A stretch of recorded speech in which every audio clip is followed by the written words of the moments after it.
Election జరిగి 3 రోజులైంది sir. ఉమ్, 3 రోజుల నుంచి కూడా ఎక్కడా కూడా అల్లర్లు ఆగనటువంటి పరిస్థితులు. ఢిల్లీ స్వయంగా కలగజేసుకుని మీరొచ్చి ఈ మధ్యాహ్నం లోపు మీరు రిపోర్ట్ చేయండి, అక్కడ ఎందుకు అల్లర్లు ఆగట్లేదని చెప్పేసి అడిగినటువంటి వైను. ఇవన్నీ కూడా కప్పిపుచ్చుకోవడానికి ఇందాక వైసీపీ నాయకులు మన మీరు గారు మాట్లాడుతున్నారు. తెలుగుదేశం పార్టీ చేయిస్తుందని చెప్పేసి. తెలుగుదేశం పార్టీకి అధికారం పోయి 5 సంవత్సరాలు అయింది. వారికి అధికారులకి మధ్య సంభాషణ చాలా తక్కువగా ఉంటది.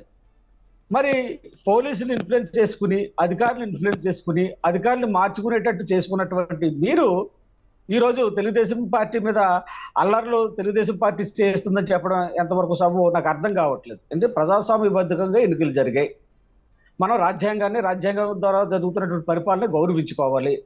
గౌరవించుకోకుండా 4వ తారీఖు కానీ ఇంకా ఎన్నికల ఫలితాలు రానటువంటి పరిస్థితులు, సుమారు 15 రోజుల పాటు రిజల్ట్ కోసం వెయిట్ చూసినటువంటి ప్రజల్ని మనం తప్పుదారి పట్టిస్తూ రెచ్చగొట్టే ధోరణితో మాట్లాడడం అనేది కరెక్ట్ కాదు. సజ్జల రామకృష్ణారెడ్డి గారు ఏం మాట్లాడతారు?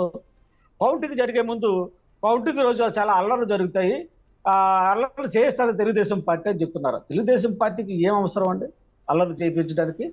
మేము ప్రజల తీర్పు కోరాం. వైసీపీ ప్రభుత్వం అనేటువంటి వైఫల్యాన్ని అంతా కూడా ప్రజలకి ఎండగట్టేటట్టు మా నేత చంద్రబాబు నాయుడు గారు ప్రచారం చేశారు.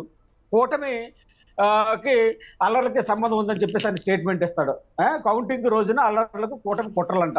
మరి ప్రధానంగా ఆయన ఇచ్చినటువంటి స్టేట్మెంట్ అది సజ్జల రామకృష్ణారెడ్డి గారు.